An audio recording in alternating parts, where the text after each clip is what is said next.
Hello, and welcome back to the Barrens. Today we are going to talk about some household killers of the Victorian and Edwardian eras.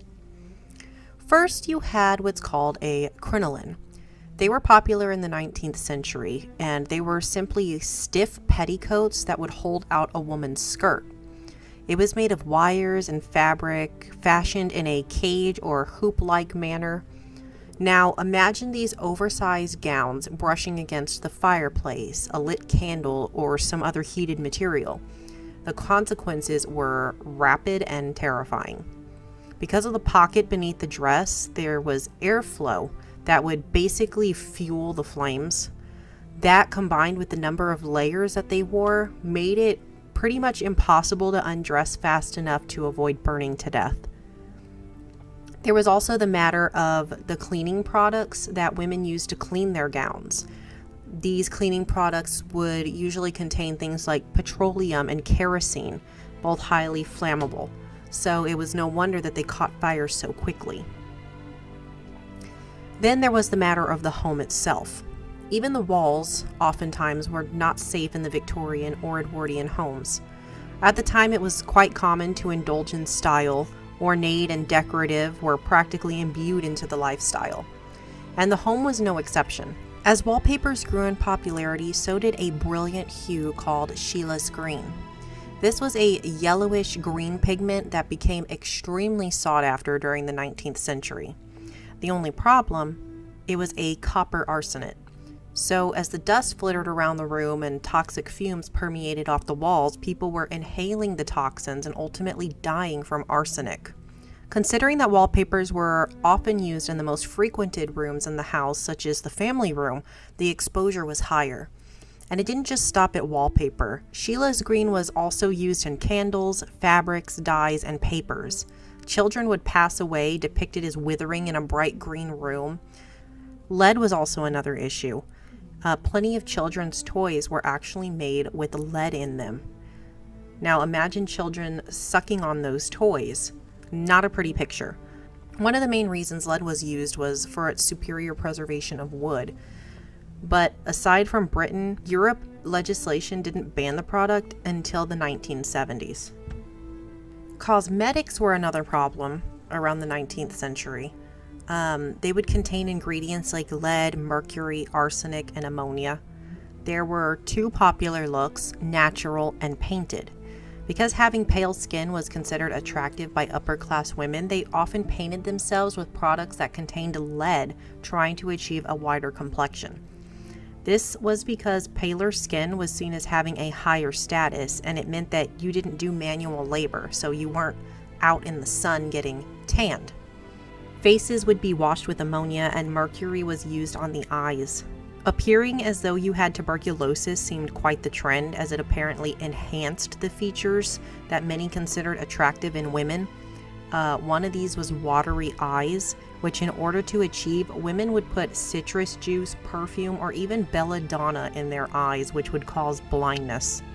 In order to achieve a clearer complexion, women would chew on Dr. Rose's arsenic complexion wafers. That's right, they were small white tablets for eating, filled with arsenic and thought to help clear the skin. They marked it as being safe so long as you followed their instructions. And then there was the use of radium. Radium is a radioactive metal.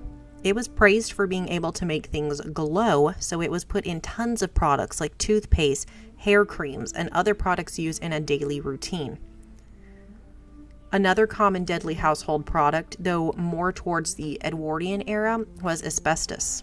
It was used as insulation in appliances, plaster, and even toys. Now we know that asbestos is a minor fiber that works its way into your lungs, and that it can cause several health issues like asbestosis, mesothelioma, lung cancer, and increased risks of cancer of the colon and digestive system. But at the time, people loved it. It was like a miracle merchandise. At one point, it was even used in different branches of the U.S. Armed Forces to prevent fires because of its fireproofing properties. There was also murderous milk.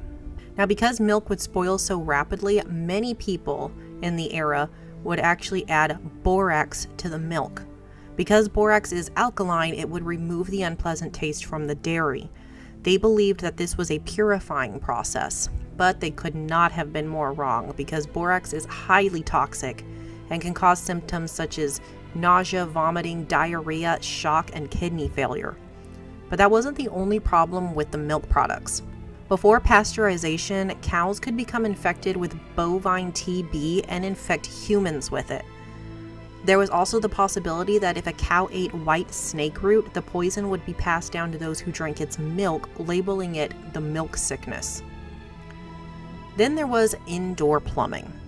Sewage systems had yet to be fully figured out, and because of that, methane gas would build up and spread, and this could cause horrific explosions in the home when a flame was introduced. And while the Edwardian era was innovative and filled with new technology, it came with tons of risks. For example, electricity had been harnessed. However, the cables in the Edwardian home were usually bare, and when they were insulated, it was with improper materials. And with a number of adapters into one outlet, it was a huge hazard as it would overload a circuit. Precautions were often ignored, and people would frequently become electrocuted or accidentally start fires. But one of the most common causes of death in the Victorian and Edwardian eras was illness and disease. Some of the most common were tuberculosis, smallpox, and influenza. But there was also measles, mumps, diphtheria, scarlet fever, and rubella that seemed to run rampant in nurseries. By the 19th century, women's life expectancies were estimated to be around 45, and for men it was about 50. One of the big theories floating around the minds of the Victorians was miasma, or bad air. They worried that simply smelling putrid air would cause illness. This was even supported by Florence Nightingale. Cholera was consumed through contaminated drinking water, typically killing its victims within 24 hours from when symptoms first appeared. STDs were also spread, often having no cure. The invention of the baby bottle also led mothers to steer away from breastfeeding. However, some of the bottles were made porous, and because of that, bacteria would form, and many times it would lead an infant to become fatally ill. Tuberculosis sent people to sanatoriums as they would waste away, coughing up blood and suffering from fatigue. There was no cure for TB. Rest, outdoor activity, and proper meals were all that were typically recommended. And many of these diseases would run rampant in poorer neighborhoods. Well, that's it for today. I hope that you learned something. I hope that you enjoyed. As always, if you have any questions or comments, please leave them down below. And until next time, stay safe, stay healthy, and thanks for joining me in the Barrens.